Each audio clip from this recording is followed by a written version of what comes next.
Fabrica! Welcome to a new episode of Let's Talk Taino. I'm Priscilla Colon, co-founder and creative here at Casa Reito, where our mission is to promote the Taino language and culture.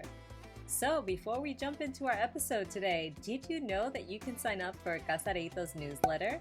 You're going to get sneak peeks at upcoming episodes and language learning tips to keep up with your Taino language. Check them out. I've left the link right below. So, on to today's episode. We're going to be continuing with our mini-series on Taino question words. Today, we're going to be talking about the question word harai, who. Let's start with some verbs that we're going to be learning and using throughout our exercise. To call, inaka. Did call or called, inaka itpa. To come, guarico. Am, is, or are coming, guarico she. Now, one important note about the verb inaka, to call, you can use it in two different ways, as in to call on the phone or to call out to someone. In the exercises today, we're going to be using it to mean to call on the phone.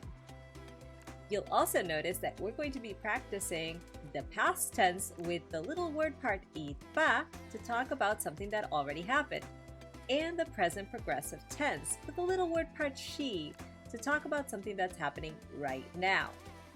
Now, let's do a few exercises where we're going to take a look at pictures, we're going to ask questions with harai, who, and we're going to answer the questions based on what we see in the pictures. Are you ready to get started? I am. So let's go. So let's start with this first picture.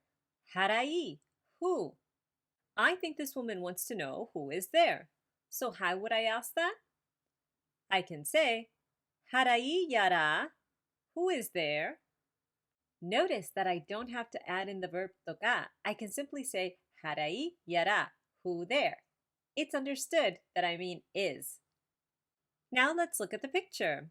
Imagine this little girl is saying, it's me. How would you say that? You can say, toka dak, it's me. Now we did something interesting there with the verb toka, to be. We added it at the beginning of a sentence to say it is. So here are some examples of when you can use toka at the beginning of a sentence to mean it is. You can say, toka dakat guaitiao. It is my friend. Or you can say, toka likat guateke. It is his party. So you see, toka doesn't always have to go after a noun or a pronoun like we've learned in the past. Are you ready for the next example? Harai, who? So imagine that you're asking this woman who called. How would you say that? You can ask, harai inaka itpa? Who called? I think her friend Frank called. How would I say that in Taino? That's right. I can say, Frank inaka itpa. Frank called.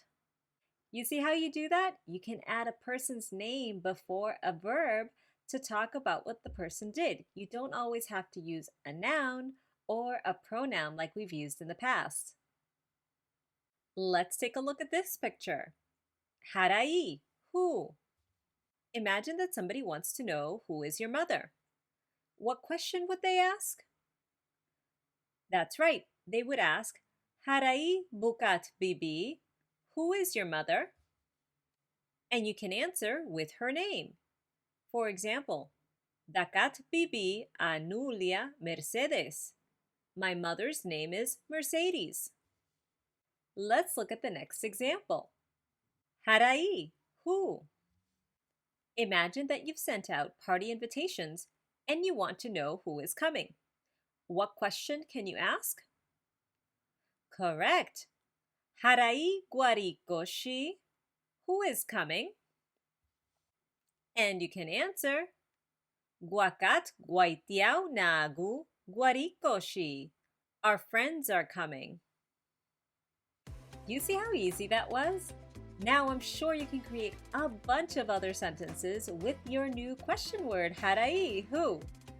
Why don't we review one more time everything we learned today? We want to make sure that it's sticking. Harai, who? Harai yara, who's there? Tokadak, it's me. Inaka, to call. Inaka itpa, did call or called. Bukat bibi, your mother. Dakat bibi anulia, my mother's name is. Harai guariko shi, who is coming? Guakat guaitiao nagu, our friends. As always, my deepest gratitude for joining me here today. I know that it's not always easy to keep up with your Taino language lessons. Myself, I struggle with it all the time, so you are doing me a huge favor because by making these videos, I get to learn Taino along with you. Of course, as I always say, together we can bring back Taino. If you have the chance, check out our kids' books. They're a great way to get the new generations to learn new Taino words and phrases while connecting to Mother Nature, using their observational skills, and having so much fun along the way. If you want to continue the conversation, please follow us on Facebook, Instagram, and Twitter, where I'm constantly posting about culture, language lessons, and so much more. In the meantime, tai karaya guaitiao nagu.